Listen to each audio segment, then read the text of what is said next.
everyone, and welcome to Bite the Bullets. I am happy to be here. I'm your host, Jay Reese, and I'm happy to be here because, as always, we are going to come and bring you guys the best absolute knowledge and wisdom and show that we possibly can. And I'm saying this because I have a guest waiting backstage in the virtual waiting room that is going to set all of you on fire. Man, woman, child, elderly, whatever your case is, she is going to set you up. Because, dare I say, this woman is too much woman.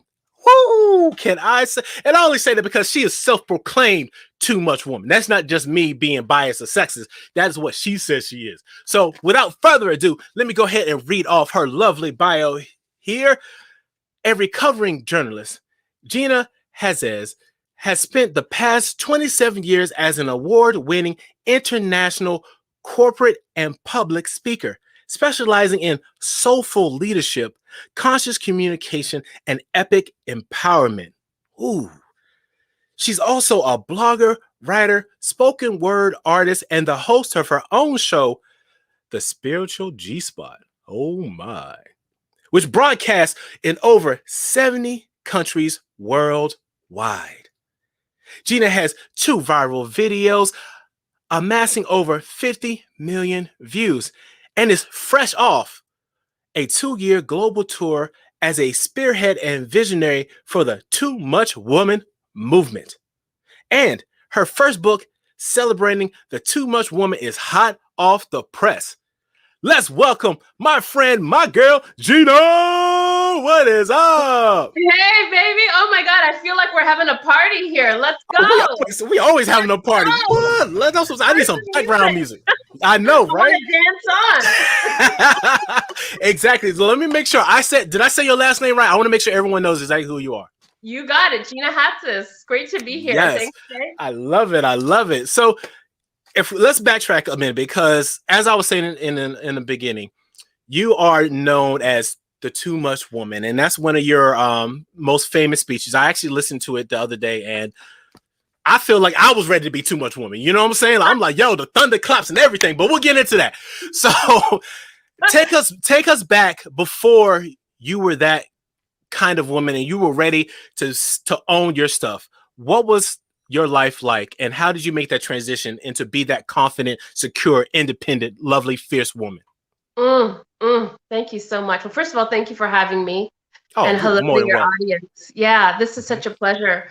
You know, my story begins, I think, the way most of our story begins, Jay. You know, I'm not different than anyone else. I was born a too much woman, and I'll unpack what that means as we go. But you know, as kids, we are born in our essence. We are born without, you know, constriction, confinement, without thinking I'm too much this, not enough that.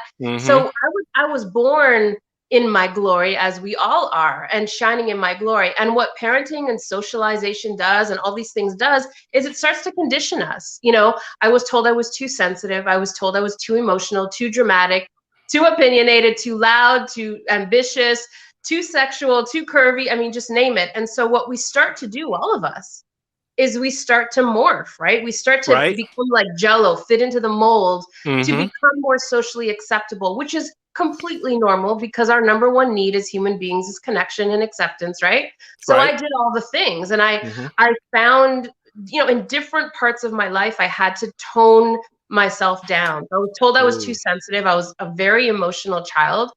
Very in touch with my feelings, and my family was like, you got to harden up. It's a tough world. So rather than being emotional and cry in front of them, I would be really tough, and then I would go to my room and cry at night, right? So it doesn't, who you are doesn't go anywhere, right? So as I started to get older, I learned to play the game of life. And as a speaker in a predominantly male industry, you know, I said, how am I going to get accepted in this industry? And as a journalist, and the way to do it was to man up. So I would not look like this. I would bind my breasts and wear a severe suit, and, you know, slick my hair back, and I wore fake glasses to be like one of the guys, to be accepted. So in all of these ways, I was not in my too muchness. I was not fully being expressed as myself.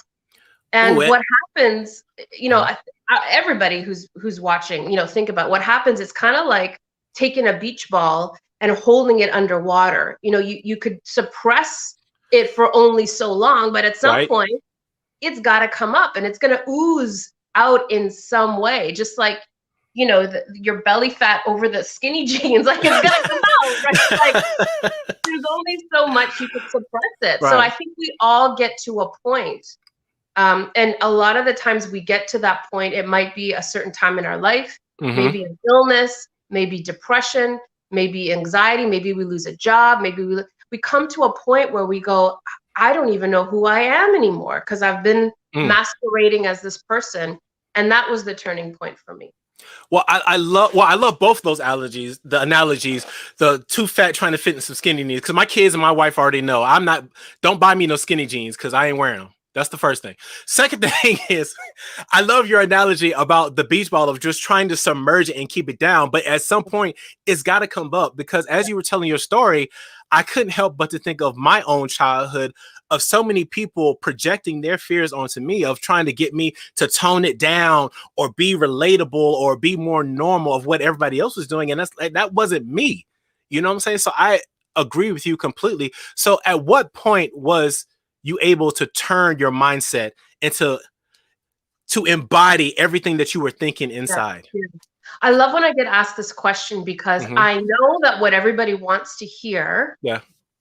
is, when did the switch flip? Yeah. Like, what was that moment when the switch flipped and you were like, that's it, I'm going to stand in my too muchness, I'm going to be myself. Mm-hmm. And it makes a great story, it makes a great Hollywood movie, we love hearing these things, it makes a great Mm-hmm. book. But the Right. truth is, for me, and I think for most people that I work with and that I speak to, is that's not usually how it happens. It's not like Ooh. a moment. It's a series of moments. It's a series of awarenesses. It's a series of like electric currents through your body. Mm-hmm. Like, this is not me. This does not feel good. And we might wake up in a marriage that doesn't fit. We might wake up in a Mm-hmm. job that doesn't fit. We might just wake up in how many times have people said to me, I don't even know who I am anymore. The kids have grown up, or I've lost my job, or we've just lost our identity. So for me, there wasn't a moment, it was a series of moments. And I actually call them, Mm-hmm. toilet bowl moments. Like literally, when you've had it and you're like on the floor in the bathroom and you're like, I Uh-huh. surrender, Lord, I surrender. And you're like hugging the toilet bowl, and Right. people, you hear these stories of people like saying, I Mm-hmm. surrender, I give up. And they're like, down in the bathroom floor, and they hear the Mm-hmm. voice of God saying, Yeah. child, quit your job, write the book.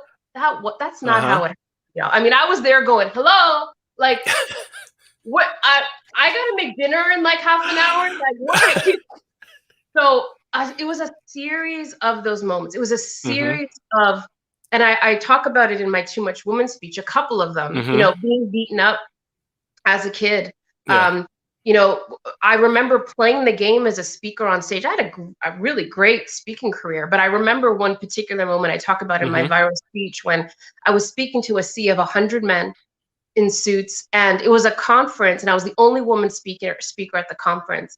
Oh And I wow. thought, I'm gonna kill it. I prepped like Yeah. crazy for this speech, and all Mm-hmm. the men went up, and they were amazing. And Mm-hmm. I went out there, and I killed it, Jay. Like I knocked it out of the park, and I got a standing ovation. Like, to own myself in front of all these men, I thought, see, Mm-hmm. I beat them at their own game. I actually won. And I remember sailing off the stage and feeling Mm-hmm. so good, and people giving me props, and I'm feeling so Right. good. And I float to my car, and in the parking lot, I was assaulted by someone from the audience. And I remember in that moment when I was Mm. assaulted, thinking to myself, like, no matter what I do, I could play the game, I could play it straight, I could Mm. play by the rules, I could be who everyone wants me to be, and Right. I'm still gonna lose. I'm still not Mm. winning the game of life, and I've compromised myself. And Yeah. so there's not a moment, but it was a series of moments, and it was a series of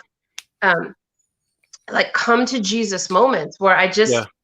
I started to slowly, and this is how it happens. It's great Mm-hmm. for a Hollywood movie, but it's a series of dipping your toe into the water, testing the water, testing. I'm going to speak my truth at work. I'm going to ask for my needs to be met at home. I'm going to tell my kids I need time for me. I'm going to, dye my hair red. It's a series of moments that we build that muscle up. And that's the truth. And I love that, because I feel that you are 100% correct. There isn't exactly one moment that, you become this super impressive, amazing person. It's, as you're saying, these series of events that helps build that muscle up to make you stronger, because we all know life doesn't get easier. You just get stronger. Right. Yeah, amen. So I wonder, you've already mentioned like your book and your speech. What tangible things do you give away in your book that you can share now? Because I want to make sure everyone goes out and get your book. Yeah, But thank you. are there any tangible things that you can give out that helps men and women, or women and men? Yeah. Yeah. Well, first of all, I will say that the way the speech came about was, it was the very first time as a speaker that I wrote a speech for myself. A speaker usually speaks for the audience. Right. I was invited to compete in this competition, and I actually just wrote a speech for me. And I thought, no one's going to get it, because everybody says I'm not enough. I didn't think anyone would understand that I've been told of is too much. So I wrote this speech, won the competition, and then it went viral. And it going viral, and it was shared by all these, Jay Shetty and Ashton Kutcher. It was all my life like exploded. I got a book, like it was crazy. But you have to understand that in that moment, even I didn't understand that I had drawn a line in the sand. So it's taken me, it's been 3 years now, but it took me at least a year to really understand that what I was doing all of those times that I was dipping my toe in the water, what I was actually doing was building my self-trust muscle. And for me, that's the foundation. It's the alpha and the omega. It's building my self-trust muscle, trusting myself, coming back to myself. And that's really the key. And I do want to say one more thing, Jay. Okay. Although it's called the Too Much Woman movement, I mean, I was proclaiming it for myself, but I have men, I have like 70-year-old priests. I have 14-year-old boys who have yet to come out of the closet to their parents. I mean, it's not exclusive to women. Yeah. But that's my self-proclaimed title. So if you don't mind, unpack Too Much Woman. What does that actually mean? Because I know several people can hear that and they're going to walk away with several different things. So in your word, what does it mean to be too much woman? Yeah. So too much is anyone who's been told, whether by word or by deed, that in some way who we are is wrong. So for example, being told I was too emotional, too sensitive, too dramatic, too voluptuous, too sexy, all of those things. And so when we're told we're too much, if you think about it, it's actually the opposite side of the same coin of not enough. If you're too sensitive, you're not, logical and rational enough or tough enough, right? If you're too confident, you're not humble enough. Like it's the same thing. And so the messaging that we get, that we are wrong as we are and that we need to change who we are, I just take that whole thing and I just jump right in and I say, I am the too much woman. I claim my sensitivity, my too much emotion, my too much curves. I claim all the parts of me that I've been told are too much. And that's what I offer other people the opportunity to do. So it's really about reclaiming all the things that we've shaved off or cut off from ourselves to really to be the most authentic, and I know people overuse that word, but in the most aligned version of ourselves. Oh, and I agree completely. So I'm curious because I know for me, I had to reclaim a lot of things in my life. There's a famous story that I tell that I remember having a conversation with my father, and he was trying to get me to conform. And one of the things that he told me was, son, you need to be like water, because water can fit into any container. It could be what everybody needs it to be. So be like water, right?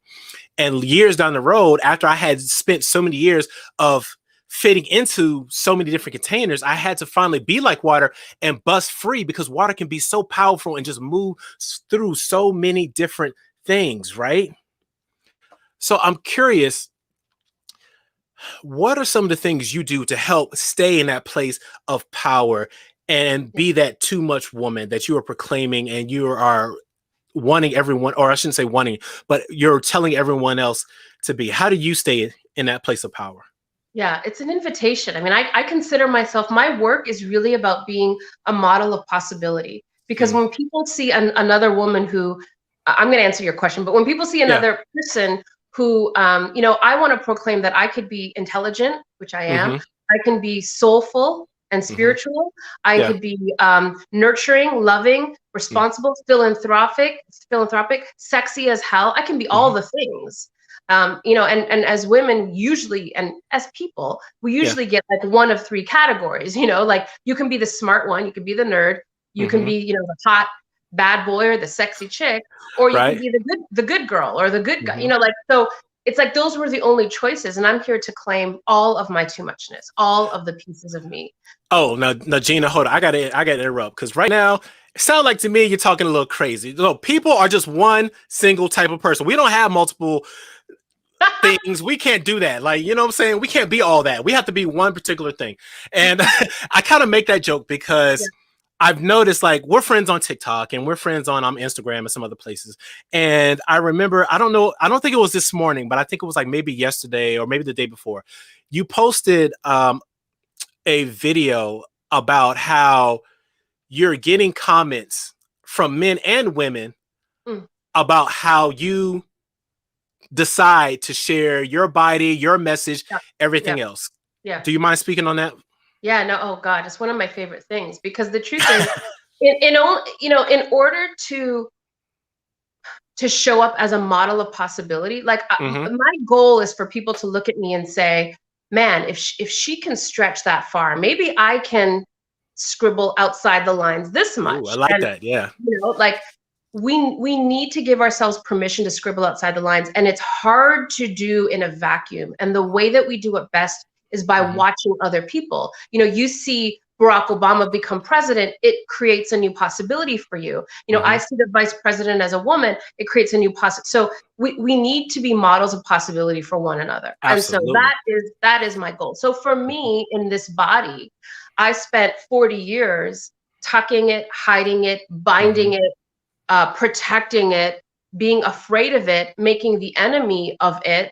Mm-hmm. As a woman, 1 in 3 women are sexually assaulted in their lifetime, and so it's like I need to be afraid and to protect myself and to be small and to tuck it away, or no one's going to take me seriously. Mm-hmm. Everyone's going to want to take advantage. I mean, this was the thinking, and Mm-hmm. so I could live my life that way. But when I live my life that way, I'm dim. Like I am not the fullest expression of myself. So I have Mm-hmm. two choices. I can either live that way according to the way society has set it up for me, or I could choose to change it. And the way that we change anything is by Mm-hmm. changing ourselves. And so I am determined to be a fierce representation, a fierce model of a woman who can be Mm-hmm. all the things. I'm all that in a bag of chips. I'm brilliant, Yes. kind, Mm-hmm. and sexy as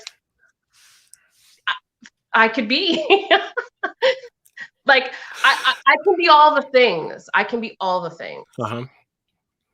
Oh, I, So I I so agree. yeah, I know. I just want to say that to Sorry, your did I point lose you, about Gina? the post, the Okay, good. video. Mm-hmm. Yeah. Um, whenever we're scribbling outside the lines and we're challenging any kind of social norm, Mm. there's going to be resistance. So I Yeah. anticipate it. I expect it. And it's not just men. A lot of people think, oh, the guys. It's actually not. A lot of the women are like, cover yourself up, and Mm-hmm. you're objectifying yourself, you're sexualizing yourself. And so Mm-hmm. your original question was, how do you do that? How do you, stand up and prepare yourself for that? And the way that I Right. do it is I'm very, very clear on my values, my core values, my core value Mm. system. So once I'm clear on my core values, and like I teach Mm-hmm. this because it's such an important exercise. They are Yeah. like my GPS. They're like my North Star. So my core Okay. values, my top few are like courage and freedom. Like they're for me, those are like they're my North Star. So whenever I'm making a decision, whether it's posting, whether it's whatever, Mm-hmm. I decide, is this demonstrating my core values, which is courage and freedom, the freedom of expression. the freedom to be myself as myself without caring, is it courageous? Is it challenging social? Those are some of my core values. So when the roots are strong, the winds will come, and Right. my roots are strong in my value system. And to add one more thing to that, I know I'm rambling, but you asked such a good question. Yeah. The root system starts with myself, trusting myself. I teach a class on self-trust because that's the roots. I don't know that I could trust you or anyone else. People have their own, agendas, they change, but I know that I can trust myself. So my roots are strong. And then I add to that a group of people who will support and strengthen me. So the people you surround yourself with helps you when your roots kind of go, oh, no. So that's that. Oh, I love it, Gina, because like you just dropped so many knowledge bombs. My brain is just like, you know what I'm saying? Fire! You said we're going to fire today. It's sparks, baby. Sparks. Fire. I love it, and I'm enjoying it so much, and I know everybody out there is enjoying it. Like I've been throwing up the comments that have been coming through. Wow, like I'm trying to pick out a few now. Wow, clarity on your core values is important. You won't get sidetracked too easy. It's just like you said so many different things, Gina, and I think just what you ended on is having that core group around you. That so in the event that your core values happen to be uprooted or shifted a little bit, you have those people around you to help anchor you back down. So I'm curious, Gina, how do you monitor who's around you? How do you select? How do you feel that energy? Does that make sense? Yeah. So such a good question. A couple of really important things. One of my favorite quotes is, "I'd rather have 4 quarters than 100 pennies." It's all about quality. Yo, Gina, I'm sorry to interrupt, but I say that all the time, and my kids look at me like I'm crazy. Which now my daughter is, she'll be 16 on her birthday. Now she knows what I mean. But like when I say that around people, people are like, "What do you mean? Like it's still $1." Like you're not getting it. You're not getting it, man. No, but I'm sorry. Go ahead. It's quality, and what nobody tells you. And one of the amazing things about my viral, skyrocketing success. Is that I come back on the other side and I've got jewels that I didn't expect to be there. What nobody tells you is that it is lonely there. It's a lonely place. And when you're having great success, whether it's weight loss or you write a book or you launch a podcast or maybe you get married and you fall in love, it's going to rub up against people's sense of unworthiness. And so you're going to lose people, and it's nobody talks about that. Everyone's just like, get your game on and rise. Nobody talks about the challenges as we're rising. And so I experienced a lot of loss. And preach it, Gina. A lot Preach of people in my community who, we champion each other, and then I have this like skyrocketing success. It was like, where'd you go? It was like crickets, and nobody talks about that. Nobody talks about that, and it's been rough. So that's the first part. The second thing I want to say to your question is, we are, and I'm gonna get a little woo woo on you. You can handle it. The audience can handle it. We are antennae. We are magnifiers and attractors. That's what we are. And so, to your question, how do you monitor the people around you? Here's how you do it. You literally become the people that you want to attract into your life. It doesn't matter if this is romantic relationships, platonic, business. When you become the crystal clear emission signal of what you want. So it comes back to core values, right? Like courageous, honesty, integrity, whatever those are. When you become a clear channel of that, then that's what you will ultimately attract. And so that is how I do it. And when I kind of waver, and we're all going to do it. Like the pandemic knocked me out. Like it knocked me, if we're going to talk about that, but it knocked me out. Then, that's going to be reflected in your reality. We are mirrored to our reality. And so that's how I do it. I get back on my horse and I start with me, get really clear with me, really centered, work on me. And then I'm going to attract more of the same. Oh, Gina, For once the long again, run. oh my God, man, you giving me shivers. I think I got goosebumps over here because you're talking some truth right now. Oh my God. And just real quick, like I love, like you're right. Like we have to reflect what we want to attract, right? Yeah. And I'm a We firm can't believer, help it. We can't help right? it. We can't. Exactly. Yeah. And my what like I feel like a lot of people try to fake it until they make it, but no, you have to be it until you Yeah. achieve it, Yeah. Yeah. right? You know, it's funny. It's funny because, you know, like let's say, like a lot of the times I talk about it in relationship because people, a lot of what we're talking about is really heady. So let's get really Yeah. specific with Okay. examples, right? I talk to a Hmm. lot of people who are like, I can't find emotionally available people to date. Like I can't find emotionally available. They're all like unavailable. Right. And then I say, you know, your external reality is a mirror of your relationship with yourself. Your external relationships are a mirror of your relationship with yourself. Like Right. it's not like you should try to be what you want. You are. You are. So when people say, you know, I find people that are or I attract people that are emotionally unavailable, then I Hmm. say that the question then becomes, how are you not emotionally available for yourself? Do you Mm. feel stress and anxiety and then Yeah. work really hard, or you know, binge Netflix, or Hmm. you know, try to stuff it with food or drinks, or Yeah. you know, success? Or are you available for your own emotion? Do you Uh-huh. let yourself feel? Do you let yourself get sad, worried, angry, frustrated? Because most people just they want to do the spiritual bypass and they want to be like, uh-oh, some bad shit's coming up. Uh-oh, quick, do some affirmations, Right. quick, hop on some, you know, some motivational speaker, quick, get the book, Hmm. quick, Yeah. meditate. No, no, no, no, no, no, no, no, Hmm. no.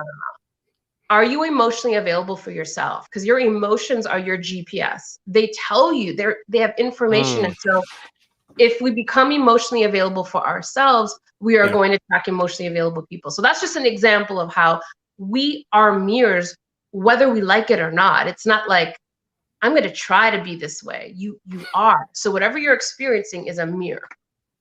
Oh, absolutely. And it goes like as you said, if you're attracting unavailable, emotionally unavailable people, there Yeah. must be something inside going Yeah. on that you need to resolve. And Yeah.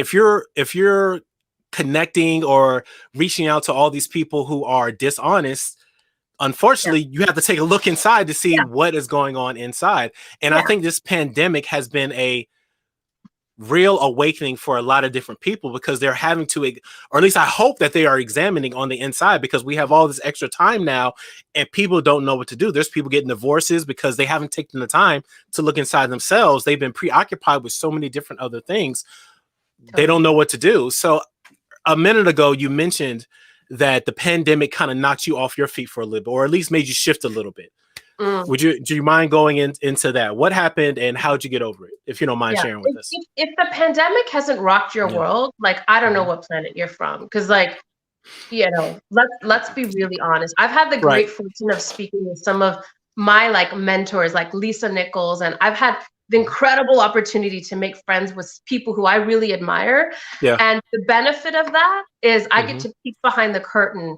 And the truth is, everyone, no matter what they look like on social Yeah. media, no matter what everyone's been taken out at the knees. So Hmm. if you haven't, I'd be really curious about that because it means you're living so surface. Like this should be knocking you out, right? So if Right. you're feeling wobbly Uh-huh. and unsure and your anxiety is through the roof, like Hmm. that's normal. So that's the first thing. But for Yeah. me, I had been on tour for 2 years, the Too Much Woman tour. Had Hmm. planned a year in advance. So I had already planned 2020. I was going to Australia. I went to Europe. I was doing South America, Yeah. and we had to cancel everything. Mm. Like a year's worth of my work, all my corporate work, all my touring work, everything went from 27 years building up to my dream to be touring Right. and literally go to zero. Like my income zero, my Hmm. prospect zero, my tours, my dreams zero, everything zero, like Wow. zero. So I was in deep denial. I was in extreme denial for the first, you know, month, two, when we're all Mm. like getting our bearings. Like, is this for real? What is it like? And it took me a couple months, and actually, that's what led me to TikTok. And it was actually not for work. I actually went off social media. You know, I have Hmm. over 100,000 on my platform. I Yeah. just said I'm tapping out. You know, after the George Floyd, like I had no Right. capacity for compassion. Like I had nothing. I had nothing. No, And I so get that. Yeah. I know myself enough to say I can't give to anybody inauthentically. I'm not going to come on and preach, be positive. So I tapped out for 2 months and I went to TikTok and I just danced my ass off. That's all I did. Like my old TikToks are just dancing. And I just needed to find joy. I need to find Right. hope again. I needed to just, Mm-hmm. so that's a long-winded answer, but it knocked me out at the knees. And that's why I speak so passionately about this now, because Mm-hmm. if you are not taking time every day, or at least a couple times a week, to honor that discomfort that we're all feeling, pandemic Mm-hmm. fatigue, COVID fatigue, fear, like all of this stuff, then it's just like that beach ball. You're suppressing the truth of Yeah. you, and Mm-hmm. it will come out. It bleeds. It will bleed out. It'll bleed out in your relationships. It'll bleed out in depression and anxiety. It'll bleed out in your health. It will bleed out in your financial situation. It will bleed. It's energy, right? So this is a really important part of the work that I'm doing now, is giving Mm-hmm. people tips and tools on how to meet that need, because most of Right. us are just trying to like get through the pandemic, right? Like, Right. right? Yeah. Oh no. Again, I completely agree with everything that you're saying and all this wisdom that you're dropping. Because if we don't take care of those issues, if we just let them sit there and fester, they're Yeah. going to end up rotting and spewing out to all different aspects of our lives, and we can't control how they come out. They just come out. Yeah. And nobody tells you how to do it. This is the thing. Yeah. This is why I do the work that I do, is because Mm-hmm. everybody tells you to love yourself. Everybody tells you, be positive, but nobody tells you how to do it. It's Oh. not, it's not affirmation. Affirmations are great. I'm not knocking it. Books are great. Yeah. Courses are great. Podcasts, Mm-hmm. they're all great. I'm not knocking it. But saying, I love myself, or I'm worthy in the mirror, is not going to address the what we're going through right now, or what we're ever going through. So there's work to be done, and it Mm-hmm. doesn't have to be complicated. It Yeah. doesn't have to be, like psychotherapy for 37 years, but Mm-hmm. it's simple tools. It's simple things that we need to do to come back to ourselves that nobody talks about. They just Well, say, put a smile on your face, right? funny enough, my wife and I were discussing that. I want to say maybe like a couple days ago, because I'm Mr. Positivity, and a lot of people think that my everyday is rainbow and sunshines, and that I sit around riding on unicorns. And I try to make it so everyone knows that, yeah, I have bad days too. I just don't let it keep me down.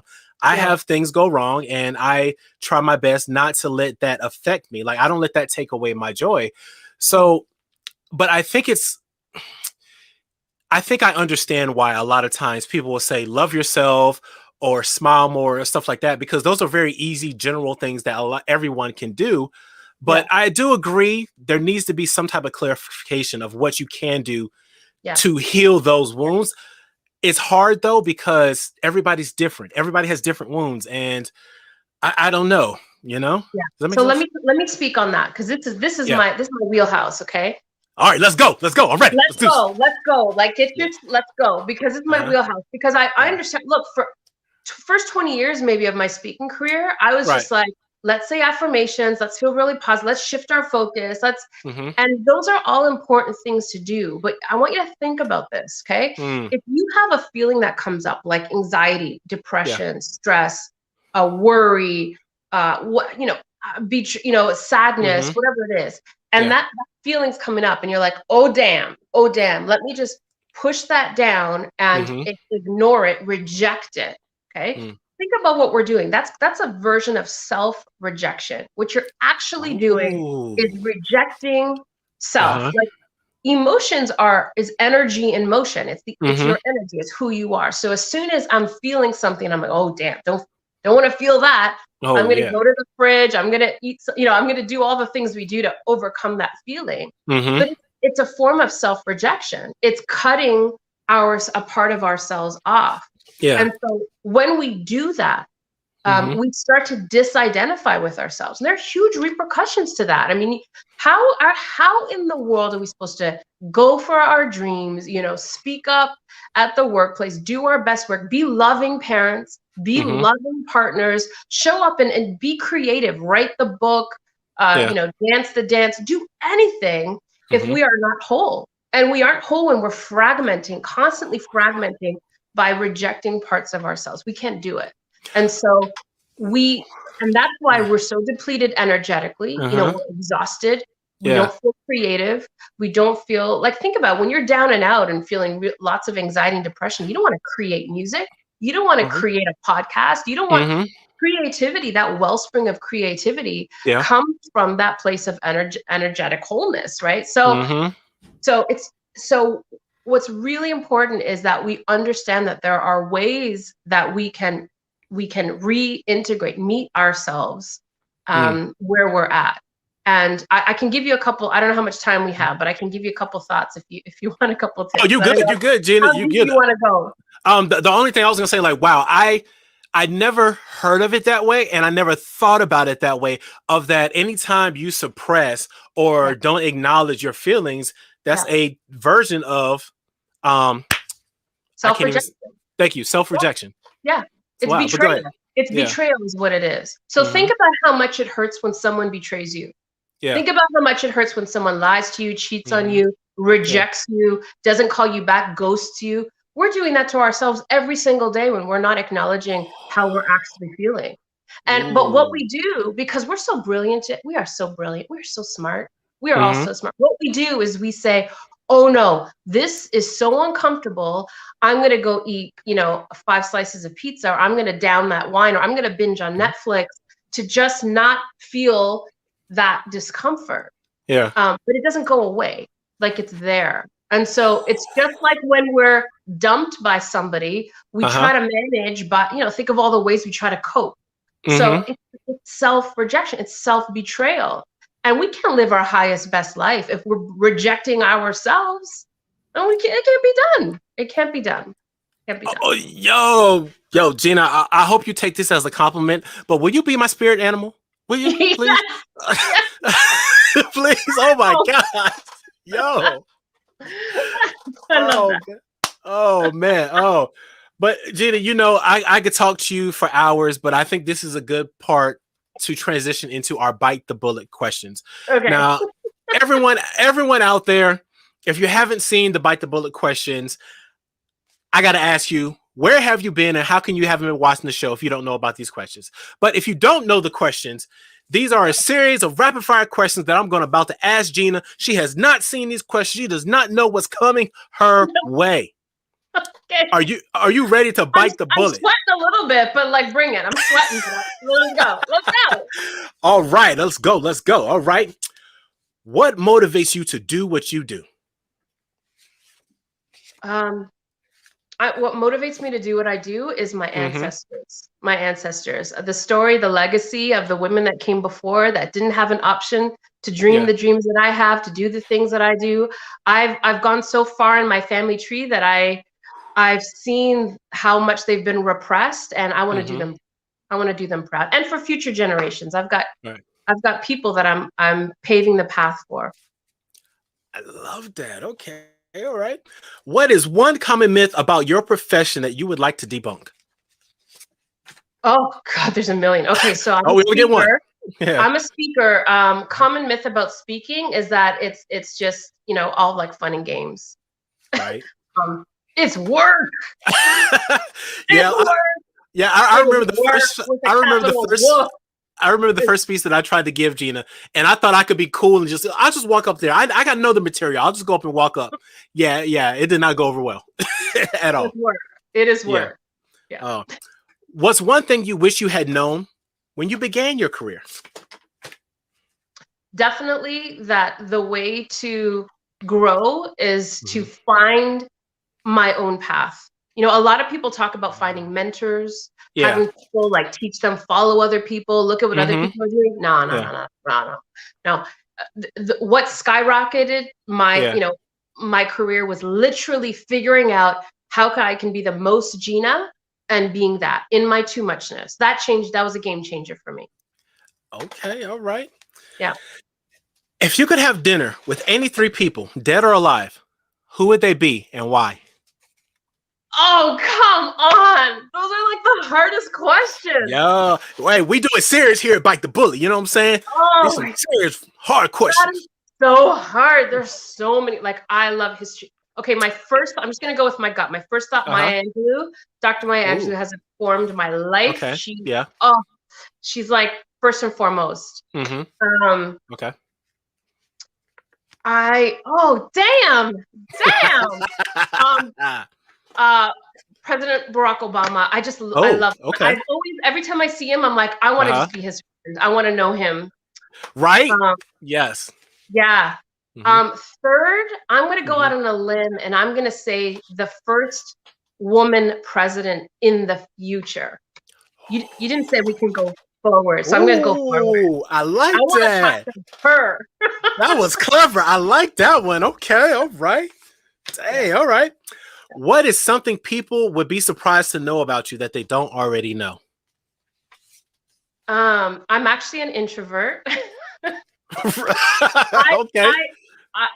I have and the older I get, the more I need my time to regroup. And I think part of it is because I'm a speaker and I'm a public speaker. So when maybe I'm more of an ambivert, but when I'm on. But after, like, I have 3 interviews today, after ours, I need to go into my bubble. Like, I need to regroup and be by myself. And I really like alone time. I'm not like this social butterfly that likes lots of people around. And most people are surprised when I say that. No, actually, no. Well, it did surprise me, but after you explained it, I understood that completely, because I know a lot of times after I speak or after I've had my interviews or I've done public social things, I just got to withdraw and just be by myself to recoup my energy. So I get that completely. What's one thing you've failed at or had difficulty in, and what did you learn? Oh, there's so many things. I'm just popcorning. Whatever, the first thing that comes to my mind is body acceptance. You know, like I have my whole life, I come from a legacy of obesity, and my whole life I've rejected my body. So the thing that I continue, even in my 40s, is to not make the enemy of my body. And I continue to when I say fail, it's something I continue to struggle with. It's like embracing it, rejecting it, embracing it, rejecting it. And so that's definitely one that's, I think, my lifelong lesson. Okay, I get that completely. What makes you feel inspired or like your best self? Oh, absolutely. Speaking, sharing, being, daring, feeling courageous. It's scary as hell, but, scribbling outside the lines is just, it's intoxicating for me, because it's a place that I really feel alive. And for me, feeling alive is like stretching outside, challenging yourself, surprising yourself, going beyond what you think you can do. That's where the money's at. That's where the money's at. Well, absolutely. If you could have a billboard with anything on it, what would it say and why? Embrace your too muchness. I mean, that's I want everyone watching, like, literally, if I could double dog dare you, I want everyone watching to think about one area of their life or one part of themselves that they don't allow themselves to be fully expressed in. Just to stretch yourself a little bit in one way, because it builds your self-trust muscle. Taking risks builds your self-trust muscle. The only way we can know if we can do something is if we stretch ourselves a little bit. So I am intoxicated by watching people just stretch themselves a little bit. And for some people, that's like wearing red lipstick or shaving their head, or starting a podcast. I mean, it's different for everybody. But I double dog dare you, if you're watching, to think about, by the end of this week, one way that you can challenge yourself, surprise yourself. And say, I like that, because I love how you clarified stretching yourself doesn't mean you have to go jump off a building or out of an airplane. Your examples, red lipstick, shaving your head, maybe a different outfit on a different day, just something that goes out of your norm, right? Being vulnerable, Oh, yes. saying I'm sorry, calling someone else first. sharing your dream with someone. I mean, there's so many ways. Maybe going to the gym, that's scary as hell for a lot of What? people. So I know for me, so find something and surprise yourself. Surprise yourself. Okay. What advice would you give someone wanting to pursue a similar career as yours? People, oh gosh, there's so much I could say here. Okay, you want to share? You know, so as a speaker, and I coach a lot of people in their speeches, and so I talk about this a lot. As a speaker, people think, well, I just want to be a speaker so I can just walk around and tell stories and get paid really, really well. But speakers that do well, speakers that, I'm not an overnight success. I'm 27 years in this business, but speakers that do well because they have lived a life that is worth speaking of. And so it's always about commitment to yourself. So the reason that I do what I do and I'm able to do it well is because I journey through my life and then I share that story. I'm constantly working on growing myself so that when I speak, that's what I'm speaking on. I'm not pulling theory from books or, I'm speaking from my life. And so as I grow, my skill set grows. So work on yourself. Ooh, very wise, very wise. What's the most important thing you've learned so far in your life, and why? To trust myself. It's like I said in the beginning, it's the alpha and the omega. If you don't trust yourself, and there's a skill set to trusting yourself. It's not just a light switch that you kind of go, I'm going to trust myself today. It's like a muscle, right? And the thing is, the whole world conspires from day one, not in a mean way. It's socialization, right? The whole world conspires to have you not trust yourself. Mama knows best. Daddy knows best. Your teacher knows best. Doctors know you best. Politicians know you best. Everybody knows what's best for you than you. So our self-trust muscle, I keep showing this because I'm going to show off my pipes, but no. But our self-trust muscle gets flimsy. It's like if it's been in a sling.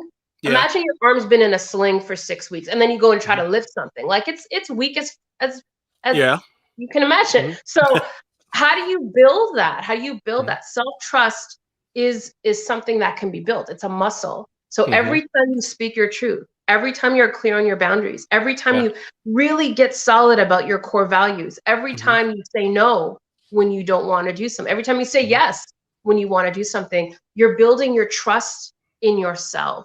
And that is the most important thing. Absolutely. Thank you. Wow. Definitely. In your opinion, what is your best tip for making the world a better place? Work on yourself. 100%. 100%. I talk a lot. I'm so glad you brought this up because I'm really feisty when it comes to this topic, because what's revered most is when people say, I want to save the world. I want to save other people. What's glorified is servitude, helping other people. And there's nothing wrong with all that. But here's the thing, especially as a woman, what I know for sure is that we glorify the givers and we demonize the takers, right? We say that, the givers are the good people. We just want to give. And what we have is a whole society of martyrs who are resentful, unfulfilled, unhappy, and they're serving from this starved place.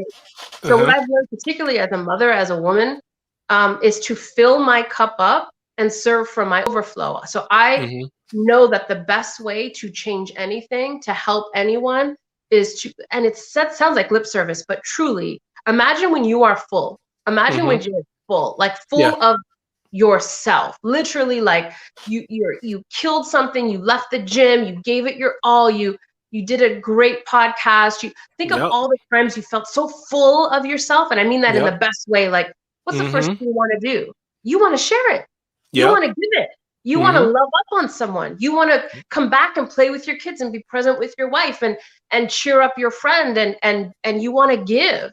And so the best thing that we can do is to fill ourselves first. Prioritize self. Nobody tells you that. They say take care of everybody. Prioritize yourself, because then you have the most to give in the most authentic way. And that's how we really change the world. Oh, absolutely. Wow. Man. Okay. All right. Man. You set fire. I'm trying to give you fire. I'm glad you're bringing it, though. I'm so glad you're bringing it, because, man, I'm just like, man, you got me stuff to think. I just want to keep going. Like, man, let me keep talking about that one, but you're dropping so much, man. All right. If you could turn back time and talk to your 18-year-old self, little 18-year-old Gina, what would you tell her? My gut response is nothing, because she wouldn't have listened. She wouldn't have listened. You know, I think we're so obsessed with trying to shove our, you know, like, I know for me, I'm trying to shove like my 40-year-old wisdom into my teenager's perspective. And, you know, the best thing I could do is just model. But I don't think my 18-year-old self would have listened. And I think she genuinely needed to go through every single experience and rough it out for me to get to this point that I love. I mean, I have a lot of growth, don't get me wrong, but you know, it's sweet to say, you know, trust yourself more or take risks. But the truth is, I went on a very specific journey. And at 18, I wouldn't have listened. I would have been like, I know what I'm doing. Oh, no, but you're 100% right. And like you said, like all these questions I've asked multiple times, everybody has great answers. Yeah. And I love your answer as well. It's just, you know what? I wouldn't tell myself anything, because at that point I wouldn't have listened. And no. I agree with you completely. I don't think my 18-year-old self would have listened at all. Well, actually, I'll tell you that. Even if she would have listened, here's the truth. Even if she would have listened, she wouldn't have understood why. Like, I could say, take more risks. This is the time to take more risks. I would have been like, okay. And I would have just been stupid about it. But I understand now, like, she had to not take risks, you know, like play it safe, like literally. I played it so safe because I was a good girl, played it so safe. The reason now I can be so courageous, Jay, is because I played it so safe. I didn't take risks. Yeah. And I look back and I go, damn, I didn't take risks there. I played safe there. I played by their rules there. So now I'm like, I'm not. So I don't want her to change. I don't want that girl to change, because her playing it safe makes me courageous now. Okay. Wow. Agreed. Definitely. All right. So now I only have a few questions left, Gina, and they get harder. Okay. You still ready? All right. So now this next one, I'm almost afraid to ask this question, to be honest. But Gina, what are you afraid of? I'm afraid easily of not living my fullest, highest expression.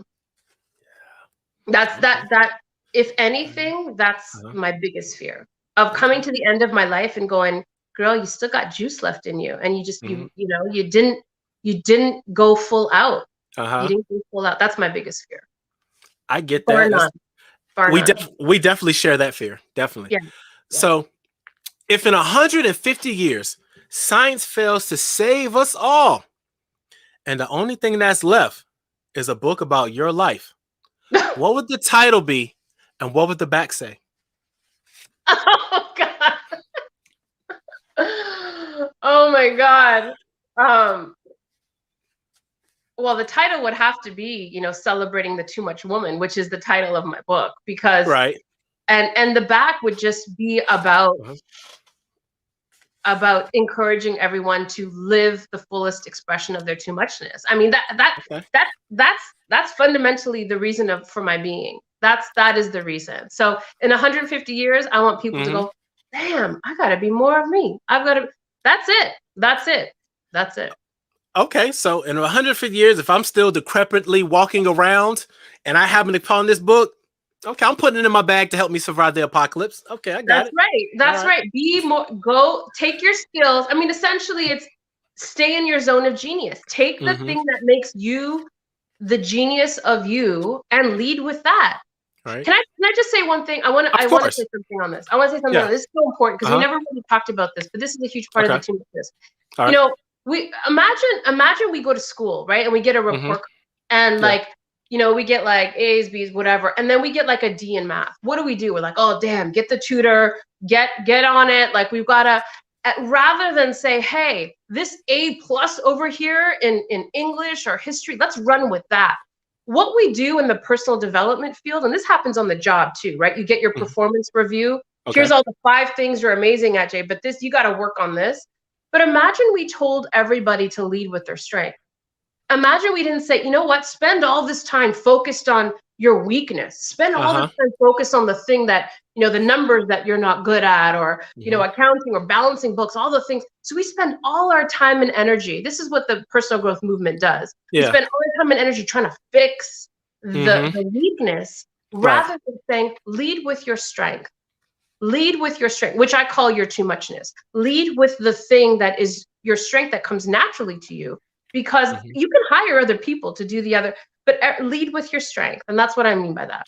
Because that makes too much sense. The world will go into chaos. It just makes too much sense. Yeah. And we waste so much energy, right? But we waste so much energy trying to be good at other things. And then we're competing with people who that's their genius. And we're trying to and we're measuring ourselves up against their. That's why when you asked about being a speaker, so many people are like, well, I'm going to find a mentor and look at someone who's doing the thing I really want to do. And so what we try to do is we try to measure up. We're comparing. We measure up. And if you're always measuring up against other people who are in their zone of genius, you're always going to fall short. So my question is, what's your genius? Lead in that lane. Start your own lane. Be the genius in that lane. So that is fundamental to me. We spend too much time trying to fix or be better at the things that we're not. And I did that what a waste of time. Oh no, you're 100% correct, because Albert Einstein has one of my favorite quotes that goes something along the lines of, if you take 5 different animals and you ask them all to climb a tree, even the fish will feel dumb. You know what I'm saying? Instead of putting it in its natural habitat. And we do the same thing as humans. So we do this all the time. It's insane.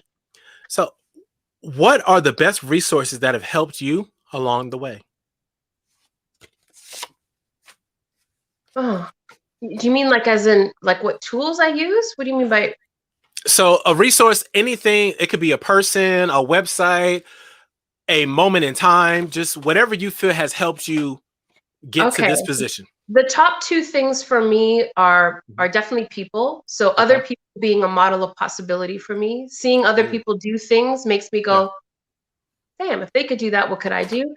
And the second thing that's a tool is self-reflection, self-awareness. That's probably the biggest tool, because rather than being focused externally, the more I get to know myself, that's the biggest tool. I know myself. I know my strengths. I know the areas that need love and attention. I know the parts of me that are wounded that need, so knowing myself is the biggest tool. Okay. All right. I love it. Now we're down to the very last question. I always love to save the hardest one for last. Okay. So you made it through. We just got to do this one last question. You ready? Sweating here. Okay. All right. Where can our listeners connect with you online? You could find me. I'm on Facebook, Instagram, YouTube, TikTok. My website, it's Gina Hatzis.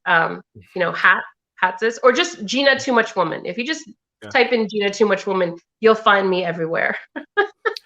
Right. And oh my God, if you haven't already learned from watching this interview, Gina is such an awesome person.